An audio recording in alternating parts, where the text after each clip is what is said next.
사실 제가 오늘 드릴 말씀은 우주에 관한 건데요. 이제 모든 과학 교양서를 보면 이런 문장들이 다 나와 있습니다. 이거 많이 보셨을 텐데, 우리 우주에는 은하가 한 1000억 개 정도 있다고 그럽니다. 은하마다 평균해서 별, 태양과 같은 스스로 빛을 내는 별이 또 1000억 개 정도 있다고 그러고요. 이제 우리 은하는 은하수 은하라고 우리가 이름을 붙였는데, 은하수 은하에는 1000억 개가 조금 넘는다고 그러죠. 그리고 이제 우리 지구는 태양이라는 별에 딸려 있는 행성인데, 행성의 숫자는 물론 별보다 많죠. 그리고 우리 은하는 나선팔이 있는데 그거를 2억 5천만 년에 한 바퀴씩 돌린다고 그래요. 그러니까 태양은 지금까지 한 20바퀴 정도 더 돈 것 같아요, 이 계산에 따르면. 그리고 우리 은하의 나선팔 중에 어느 한 팔의 한쪽 끝 변두리에 별로 눈에 띄지 않는 자리에 태양이 있다고. 그리고 이제 태양 주변에 우리가 알고 있는 태양계 행성들이 있고, 태양에서 세 번째 가까운 행성이 우리 지구입니다. 근데 이제 이게 사실 이런지 안 그런지 모르죠. 이걸 우리가 어떻게 알아요? 이걸 알게 된 건 얼마 안 됐거든요. 별이, 태양과 같은 별이 1000억 개가 있는 은하가 또 1000억 개가 있다 그러니까 그거 우리가 어떻게 알겠어요, 그거를? 근데 과학자들이 직접 관측한 것이 아니고 이제 망원경이라든가 또는 우주설이라든가 이런 걸 이런 도구를 통해서 관측한 사실을 토대로 논리적 규칙에 따라서 추론해 본 결과 우리 우주에 대한 이제 저런 정보를 만들어내게 된 거죠. 우리의 감각으로는 이 사실을 알 수 없습니다. 우리가 직접적으로 이 사실을 인지하는 게 불가능해요. 그러니까 되게 별 볼 일 없죠, 우리가 이 생각을 하면. 우리의 오감으로는 이 사실을 알지 못한다니까요. 되게 별 볼 일 없어요, 우리가. 근데 이거 알아냈잖아요. 그러니까 한편으로는 진짜 대단해, 이런 걸 어떻게 알아냈지? 그리고 태양은 정말 별이 1000억 개가 있는 은하가 1000억 개가 있고, 그 중에 한 은하인 우리 은하수 은하의 후미진 곳에 별로 눈에 띄지 않는 젊은 별이라고 그래요. 한 50몇 억 년 정도 전에 만들어진. 근데 우리 지구는 별에서 빛의 속도로 가서 약 8분 정도 걸리는 거리에 지구가 있습니다. 그리고 태양에서 가장 가까운 별은 빛이 한 4년 넘게 달려가야, 4년 3개월 정도 달려가야 빛의 속도로 도착할 수 있는 곳에 태양과 가장 가까운 별이 있다고 그럽니다. 그러니까 이 사실들은 우리 지구도 그렇고 태양도 그렇고 이게 별다른 존재가 아니구나, 그런 느낌을 주는 한편, 그 별것 아닌 지구에 붙어 사는 우리가 이 사실을 알아냈다는 것이 얼마나 대단한가라는 경탄을 동시에 자아냅니다. 우리가 보통 저런 그림을 많이 생각하죠. 태양은 가만히 있고 그 주변을 행성들이 돌고 있고 지구도 그 중에 하나인 이 그림을 오랫동안 우리가 봐왔습니다. 근데 사실 저거 아니에요, 그죠? 저게 아니에요. 사실은 아까 우리 은하의 나선팔이 2억 5천만 년에 한 바퀴씩 돈다고 그랬잖아요. 그 태양은 우리 은하를 공전하고 있습니다. 은하 중심 주변을요. 공전 속도가 얼마나 되지? 초속 200km 돼요. 초속 200km요. 우리가 음파가 가는 속도가 이제를 음속이라고 그러는데 그게 초당 한 340m 정도밖에 안 되잖아요. 그러니까 그거하고 비교를 하면 너무너무 빠른 속도로 태양이 달리고 있는 거예요. 그 태양 주변을 지구가 공전하고 있죠. 지구의 공전 속도는 초속 30km라고 그래요. 이것도 엄청나게 빠른 겁니다. 적도, 지구는 또 자전을 하면서 공전을 하죠. 적도 기준으로 보면 자전 속도가 음속보다 조금 빨라요. 460m라고 그러니까. 근데 우리는 이걸 전혀 느끼지 못하죠. 그러니까 태양이 저렇게 가만히 있는 게 아니고 태양이 초속 200km의 속도로 달리고 있습니다. 그 주변을 따라가면서 도는 거예요. 태양 주변을 끌려서. 근데 도는 속도가 초속 30km예요. 그리고 1초에 460m씩 돌고 있어요. 그러니까 이거는 어떤 모습이냐면 태양이라는 이 천체가 막 날아가고 그 주변을 행성들이 뱅뱅뱅 놀면서 따라가는 그런 양상입니다. 근데 우리는 그 초속 200km로 달리는 태양의 주변을 초속 30km로 공전하고 하면 동시에 초속 460m로 자전하는 이 지구의 껍데기에 이렇게 붙어 있는데 이 사실을 전혀 인식하지 못해요. 우리의 오감으로는요. 왜 이렇게 됐을까 생각을 해본 거죠. 왜 우리는 이 속도를, 우리가 이 달리고 있다는, 우주를 달리고 있다는 이 사실을 왜 우리는 전혀 우리의 감각으로 인지하지 못하는 걸까? 그 답은 명확하죠. 인지할 필요가 없으니까요. 이거는 인지해봐야 사는데 도움이 하나도 안 돼요. 그냥 이거는 정해진 사실이라고요. 인지해봐야 어지럽기만 하지. 그러니까 이 지구를 붙잡고 있는 저 태양이 얼마만에 빠른 속도로 우리 은하를 돌고 있는지, 이 사실을 아는 것이 생존하는데 하나도 도움이 안 돼요. 왜냐하면 모두에게 똑같거든요. 알아봐야 아무 쓸데 없어요. 그러니까 왜 우리의 감각으로 이 속도를 전혀 우리가 포착하지 못하는 걸까 하면, 우리 인간은 정속은 포착하지 못하도록 그 감각기관이 발달했습니다. 인간만 그런 게 아니라 지구의 모든 생물이 다 똑같아요. 생존에 도움이 안 되기 때문에 이 속도를 인지할 수 있는, 할 필요가 없었고, 따라서 지구상에 살고 있는 생물들은 이 속도를 인지 못하는 거예요. 이 사실은 뭘 말해주냐 하면, 우리가 감각기관을 통해서 외부 세계에 대한 정보를 가지고 들어오면 뇌에서 그 정보를 처리하죠. 우리가 속도를 느낄 때는 언제냐 하면 가속도가 있을 때 느껴요. 가속도가 있을 때요. 그러니까 우리가 롯데타워나 이런 데 가면 100층이 넘는 고층 빌딩이잖아요. 굉장히 빠른 속도로 엘리베이터가 이동합니다. 처음에는 가속을 하죠. 그때 느낍니다. 몸이 밑으로, 발바닥에 이게 느껴지죠. 이게 빨리 올라가기 때문에. 멈추기 전에 또 쑥 느낌이 오죠. 중간에 정속으로 달릴 때는 못 느낍니다. 그냥 멈춰 있는 것 같죠. 이게 정속 운동을 느끼게 되면 진짜 살기가 힘들어져요. 정속 운동을 느끼게 되면. 정속 운동은 아무 정보가 아니에요. 가치 있는 정보가. 빨라지고 있거나 점점 더 느려지고 있을 때, 그때 그걸 느끼는 거죠. 생존과 관계가 있기 때문에. 그러니까 철저하게 우리 뇌는 생존을 위해서 만들어진 기계다는 사실을 보여주는 거라고 저는 해석을 했습니다. 그러니까 그렇게 빠른 속도로 달리고 있는데 느끼지 못하다니, 이 멍청한 우리의 뇌 같으니라고. 우리 인간은 얼마나 한계가 많은가, 이런 생각이 드는 한편, 다른 한편으로는 어떻게 이거를 느끼지 못하도록 진화했을까? 정말 신기하다. 만약 이걸 느끼도록 진화했더라면 이런 멍청한 일이 없었을 거야. 이게 우리의 천연지능, 우리의 지능은 천연지능이죠. 자연이 만든 거예요. 정말 기가 막히게 만들어졌다. 알게 됩니다. 그러니까 우리 인간은 진짜 별 볼 일 없고, 그러니까 우리의 감각을 믿으면 안 돼 라는 생각을 해요. 우리의 감각이 외부의 대상 세계를 있는 그대로 느끼게 해주지 않아. 그러니까 내가 뭐든지 다 알 수 있다고 생각하면 안 돼. 인간은 우리의 감각기관으로는 외부의 대상 세계를 있는 그대로 인지할 수 없어. 우리의 이 감각기관을 연장한 관측 도구와 그 관측 도구로 받아들인 정보를 토대로 논리적 규칙에 따라서 생각하는 이성, 이것의 도움을 받아야만 겨우겨우 우리가 살고 있는 이 세계가 어떻게 생겼는지에 대해서 조금 알 수 있어. 그러니까 되게 이런 상황은 나 자신을 믿지 말라는 얘기를 자꾸 해줘요. 이 과학의 사실들은.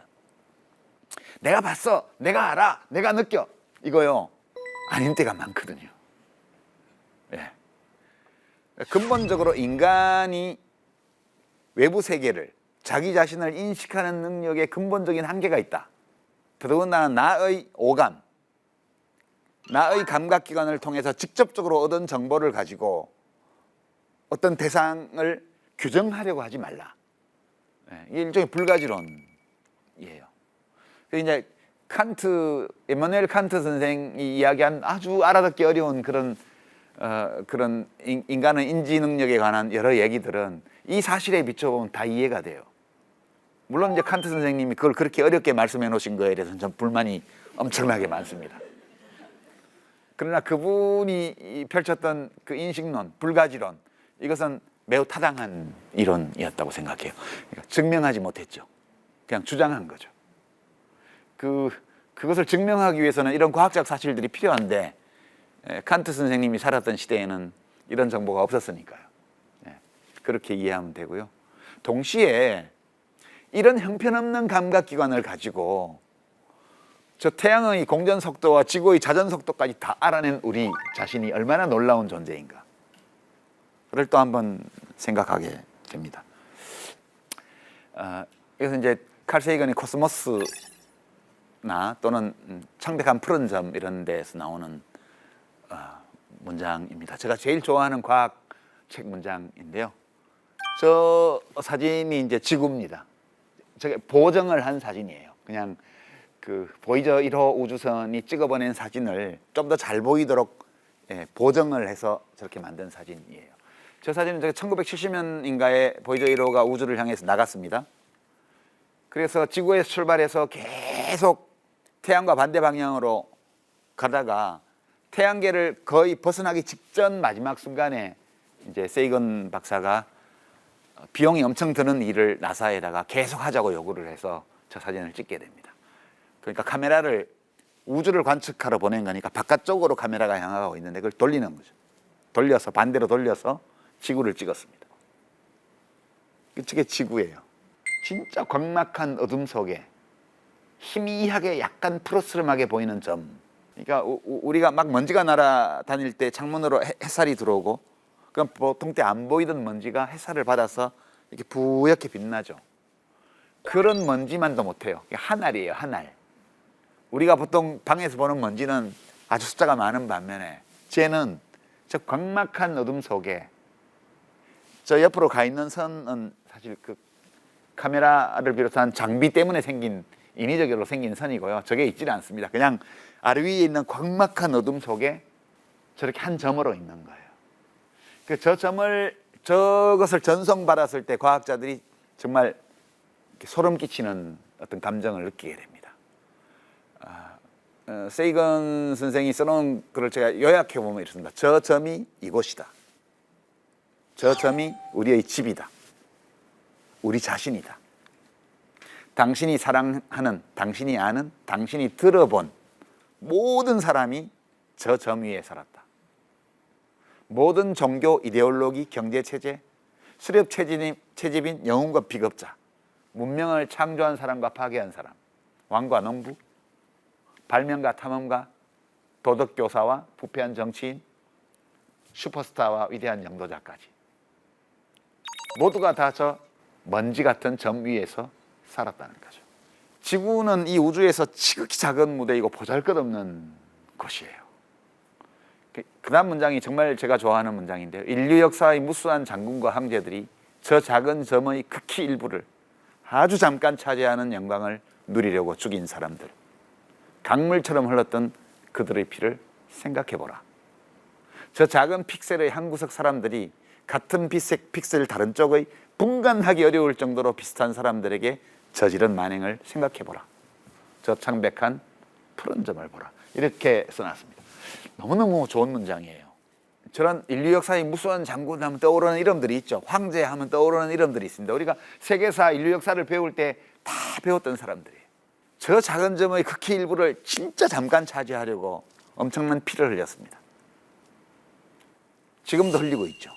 지금 가자지구를 둘러싼 지금 이스라엘 영토인 일부 지역에서 상황안에 벌였던 대학살극을 생각해 보십시오. 1년 넘게 우크라이나 흑해 연안에서 벌어지고 있는 저 참상을 생각해 보십시오. 정말 어리석지 않습니까? 도저히 구별할 수 없는 저점의 어느 한 구석에서 다른 구석을 차지하려고, 그것도 영원히 차지할 수도 없어요. 아주 잠깐 동안. 태양이 한 바퀴 도는데 우리 연하를 2억 5천만 년, 우리 인류가 이 세상에 생긴 게 25만 년밖에 안 됐습니다. 최근 연구 결과로는 35만 년이라는 썰도 있습니다. 25만 년이거나 35만 년이거나 정말 찰나의 순간을 우리 인류가 살고 있거든요. 이 사진은 우리가 소중히 여기는 것, 또는 우리가 목숨을 바쳐도 좋다고 생각하는 것, 때로는 다른 사람을 죽여도 된다, 정당해진다고 우리를 부추겼던 많은 것들이 얼마나 허망한지를 이야기를 해줍니다. 그 동시에요, 저렇게 창백한 푸른 점 위에 살고 있는 우리들이 이 사진을 찍었잖아요. 이 창백한 푸른 점은 저런 감정을 한편으로 안겨주고요. 우리가 누구인지, 우리가 무엇인지, 우리가 어디에 살고 있는지 이것을 들여다보면 우리들 사이의 작은 차이, 생각의 차이, 생김새의 차이, 살고 있는 어떤 공간의 차이, 이런 것들이 서로를 어떤 경우에든 서로를 죽이고 피 흘리게 만들 만큼의 의미가 있는 것이 아니라는 얘기를 해주는 거예요. 우리가 소중히 여기는 많은 것들을 거리감을 가지고 냉정하게 볼 수 있도록 해줍니다. 동시에요, 정말 놀라운 일이죠. 우리 태양에서 제일 가까운 별은 빛의 속도로 4년 3개월을 달려야 제일 가까운 별에 도달해요. 그런데 그런 별이 우리 은하 안에 1000억 개가 넘게 있어요. 이런 은하가 1000억 개가 넘게 있습니다. 근데 우리가 아는 범위에서는 이 사실을 아는 건 우리밖에 없어요. 정말 놀랍지 않습니까? 우리가 모르고 있는 것일 수도 있죠. 실제 에일리언이 있는데 뭐 온갖 영상도 있고 좀 많이 나오잖아요. 미국에서는 뭐 시신도 있었다는 얘기도 있고, 헐리우드 영화들을 보면 외계 생명체가 쳐들어와 가지고 막 죽이고 난리가 나잖아요. 실제 있다면 그러지 않을 거라는 거죠. 지금까지 이 우주 탄생의 역사와 우주의 비밀을 아는 건 우리밖에 없어요. 호모 사피엔스. 그런데 어떤 외계의 지성적 생명체가 지구에 왔다고 쳐봐요. 그들은 우리와 같지 않을 겁니다. 적어도 과학기술 수준으로 보면 우리는 저 대청마루 밑에 있는 쥐똥에 사는 벌레 같은 존재일지도 몰라요. 그들이 보기에는. 이 인간이 만든 운송수단으로는 도저히 도달할 수 없는 거리에서 날아왔어요. 어떤 방법으로든. 공간을 접어서 왔든 뭐 웜홀을 통해서 왔든 왔어요. 와서 지구를 살펴보고 또 돌아가요. 그럴 정도라면 이미 행성 관리 규칙 같은 걸 만들어서 그 국립공원 관리 규정을 두듯이 이 사람들은 우리보다 훨씬 높은 수준에서 이 모든 것들을 알고 있어요. 이 광막한 우주를 짧은 시간 안에 이동하는 기술을 갖고 있어요. 그리고 이렇게 과학기술이 발전하는 과정에서 우리가 겪었던 것과 같은 그런 동족 상잔의 그런 끔찍한 만행들을 엄청 겪었을 거예요. 우리가 지금까지 인류 역사에서 겪고 25만 년 동안 겪어왔던 모든 일들을 다 겪었을 거라고요. 그리고 저렇게 갔다는 거는 와서 지구를 침략한다든가 자원을 약탈한다든가 그럴 리가 없다는 거예요.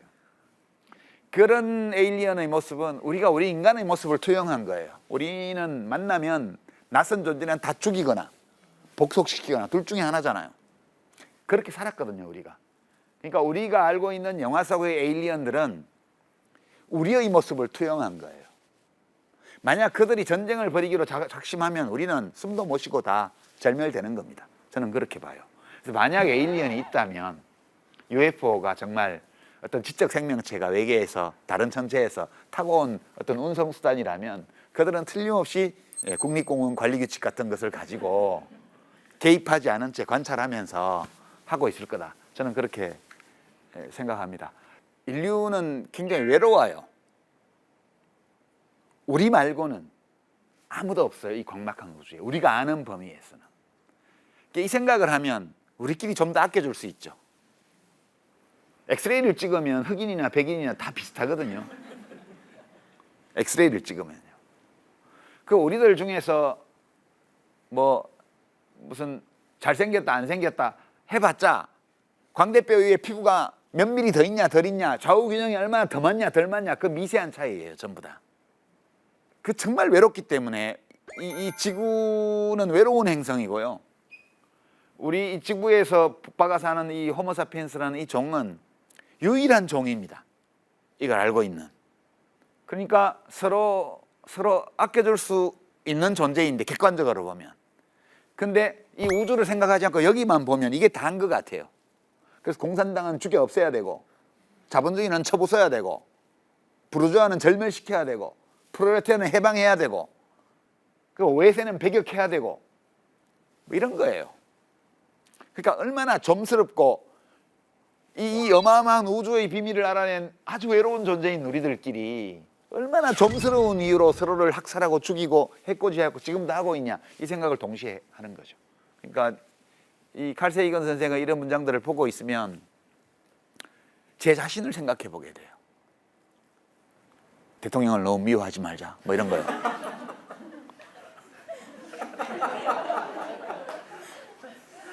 별 차이가 아니다. 그러니 대통령도 나를 미워하지 마시오.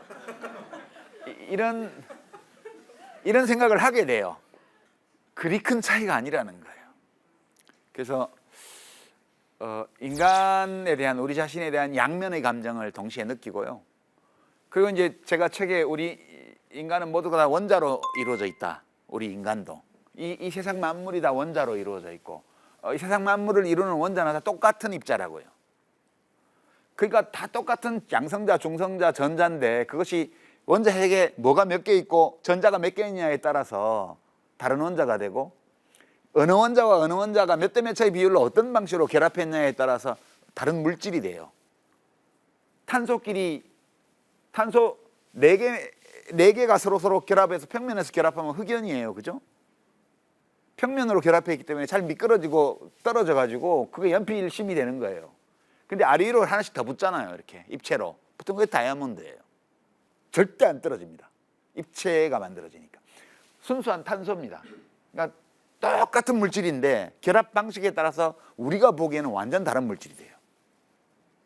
그러니까 우리의 육체라는 것은 특이하게 결합해 있는 원자의 집합이거든요. 동일한 집합이 한 개도 없다고 그래요. 이 우주 전체를 통틀어서. 여러분들 각자와 저를 이루고 있는 이 원자의 종류와 개수, 그 원자들이 결합한 방식, 그거에 따라서 유전자가 만들어지고, 유전자가 단백질을 만들어내고, 그 사람이 경험하고 학습하는 과정에서 뇌의 연결 회로가 바뀌고, 이런 식으로 해서 진짜 천삼천하 유아독존입니다. 그러니까 온 우주에 나 하나뿐이에요. 우리들 모두 우리들 각자는. 그러니까 이 생각도 다 별 볼 일 없네. 그냥 원자의 집합이잖아. 우리 인간이라는 게. 뭐 다른 물질이랑 뭐가 달라? 라는 생각을 한편으로 주는 반면, 다른 한편으로 나를 이루고 있는 원자 집합은 이 우주에 이거 한 개뿐이야. 나는 정말 고유한 존재이고 이 세상에 하나뿐이기 때문에 나를 잘 대접해야 돼. 우선 나부터. 어마어마한 자존감을 줍니다. 이 사실이. 그러니까 이 원자가 흩어지면 아무것도 없어. 내세도 없어. 뭐도 없어. 뭐 이거 흩어지고 나면 정신도 남지 않아. 그래도 괜찮아. 왜냐하면 내가 살아서 움직이는 동안은 이게 이 우주에 하나뿐이래잖아. 네. 이런 생각은 또 굉장한 자존감을 안겨줘요. 그래서 인문학 책을 읽다 보면 어떤 대상을 싫어하거나 사랑하거나 또는 미워하거나 또는 아끼게 되거나 뭐 이렇게 되는 경우가 많아요. 근데 과학책을 읽다 보면 이 두 가지 감정을 동시에 느끼는 거예요. 제가 지난 한 10년, 15년 동안 되게 많은 감정을 저에게 안겨준 책들이 대부분 과학책이었어요. 제가 문과인데 인문학 책만 평생 읽어왔는데 뭐가 읽어도 다 그게 그거 같고, 누구 나빠, 누구 좋아, 뭐 이건 훌륭해, 이거는 천박해, 뭐 이거는 문제야, 이거는 이렇게 해결해야 돼, 이런 얘기들인데 그게 맞다는 증거, 옳다는 증거가 있는지는 좀 의문스럽고, 그리고 새로운 얘기도 별로 없어요. 다 옛날부터 해온 얘기고. 근데 제가 무식하니까 과학책은 읽으면 읽을수록 너무 새로운 얘기가 많은 거예요. 그리고 어떤 것이 옳은 이론이고 어떤 것이 아닌 걸로 판명되는지를 알 수 있다는 장점도 있고요. 동시에 과학적 사실이 나 자신과 나의 삶에 대해서, 이웃에 대해서, 타인에 대해서, 우리가 살고 있는 이 공동체에 대해서 상반되는 두 가지 감정을 동시에 느끼게 해줘요. 그러니까 이것이 인간이지, 이것이 세상이지, 이것이 인생이지, 이렇게 양면을 보게 해주는 그런 어떤 장점이 있다는 생각이 들었습니다. 그래서 이제 그 재미로 꾸준히 과학책을 읽었고요. 저는 이제 이 세상과 관계 맺는 방식이, 제가 살아가려면 생활 자료를 얻어야 되고, 생활 자료를 얻으려면 돈을 벌어야 되는데, 돈을 벌 수 있는 유일한 길은 누군가 다른 사람들이 원하는 것을 제공하는 것 외에는, 제가 가서 뭐 농사를 지어서 쌀을 만들 수도 없고 그런 거니까 뭐 사 먹으려면 돈이 있어야 되잖아요. 그러니까 제가 세상과 관계 맺는 방식이 사람들이 보고 기뻐할, 즐거워할 수 있는 문자 텍스트를 만들어서 제공하고 그게 좋다고 해서 책 사는 분들 덕분에 저는 살고 이걸로 제가 세상 속에서 관계를 맺어가고 있으니까 아, 이 얘기를 책으로 쓰면 그래도 또 이거 읽고 즐거워할 사람들이 있을 것 같아. 그런데 이제 그 제가 좋아하는 김상욱 교수가 이 책을 읽어보고 되게 그 쓰길 잘했다고 저한테 얘기를 해줬고요. 그 약간 사람들을 과학을 아직 모르는 분들을 이렇게 과학의 세계로 모셔오는 한국관 나이트클럽의 삐끼 같은 그런 역할로 괜찮았다고 그렇게 생각하신 것 같아요. 그런 자부심을 느끼면서 그 이 책을 썼습니다. 이런 정도로 제 말씀 마치고요. 너무 오래 말을 했는데 이제 법륜스님 흉내를 한번 내기로 하죠.